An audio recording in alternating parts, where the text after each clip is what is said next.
Assalomu alaykum, hurmatli sizlarchilar. Mana atotgalarimni ko'rgani keldim. Ozgina video olmoqchi bo'lib qoldim. Arlarimiz turgan joyga mana ozgina suv bosib ketib qolibdi. Yaxshi.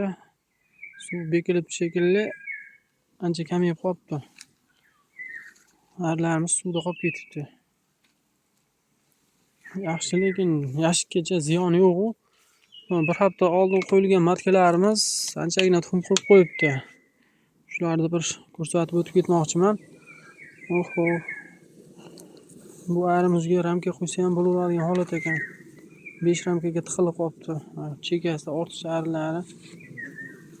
Oho. Hozir.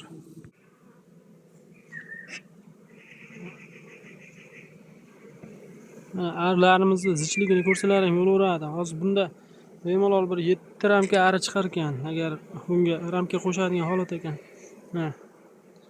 Oxirgi ramkasidagi ari, mana ovqati, mana orqasida ari siqmay ketibdi. Bu ariga sush beramiz, tezda tuxum bilan to'ldiradi yangi matkamiz.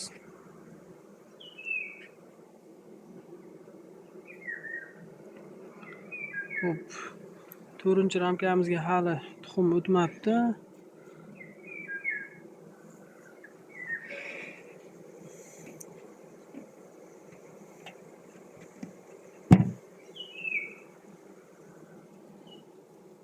Mana 3-ramkamizda tuxum bilan to'ldirib bo'pti matkamiz. Mana to'liq yangi tuxumlar lichinka bo'lib qolibdi. Endi yopilishga kelib qolibdi.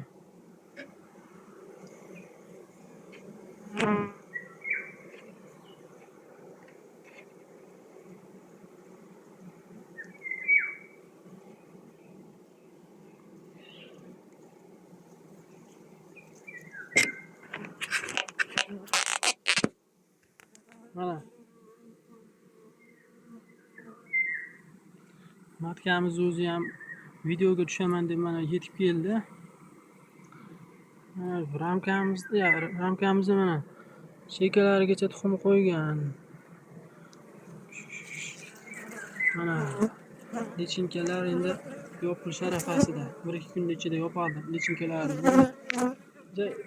Ramkalar, yacheykalar ichida juda zo'r ko'rinmaydi, lekin biror haftada yana bir boshqa video olaman. O'shanda rasplod tekis yopilsa, o'shanda rasplodiga baho berasizlar.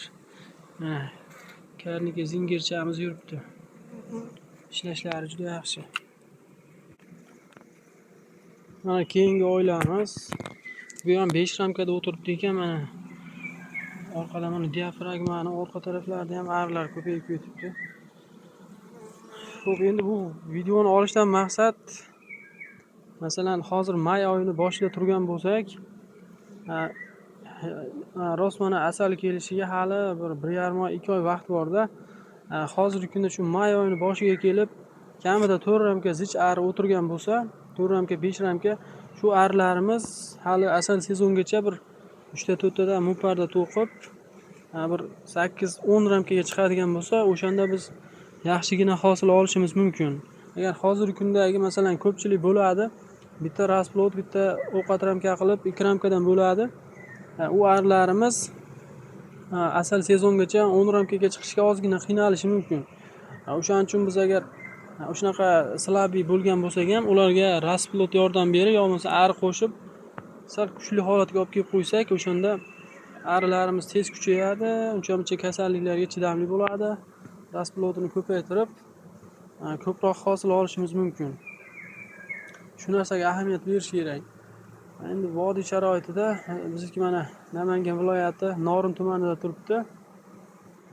Endi bizda shunaqa, lekin Norin sharoitida 2 ramkali atotgalar ozgina qiyin 10 ramkaga ko'tarilib ketishi. Bunaqa sal baquvvatroq qilmasak, atotkani kamroq asal olishimiz mumkin. Shunga bizda sal baquvvatroq bo'linadi. Endi bo'lishi mumkin, agar 2 ramka bo'lgan bo'lsangiz ham bir salqinroq bir hali tog' yo adir sharoitiga olib borib, bu joylarda shira kelib tursa, gulchang yaxshi bo'lsa, ari tez rivojlanib kuchayib ketishi mumkin. Lekin ko'proq mana vodiy sharoitida masalan ko'pchilik qishloq sharoitida bir joyda ko'chirmasdan boqadi. Unaqa holatda mana bu mayda yarmidan keyin may oyini gulchan kamayib ketadi, kun isib ketadi. Shuni hisobiga matkalar ozgina kamroq tuxum qo'yishni boshlaydi. O'shani hisobiga biz ikramkali arilarimiz juda unaqa kuchayib ketmaydi. Bir xilda turaveradi. Shuning uchun ozgina yordam berib kuchaytirib qo'yishimiz kerak. Shuni tavsiya qilardim agar yangi boshlaganlar silaviy qilib bo'lgan bo'lsa arilarini, bunaqa kuchsiz oilalarni kuchaytirib yordam berib qo'yishimiz kerak.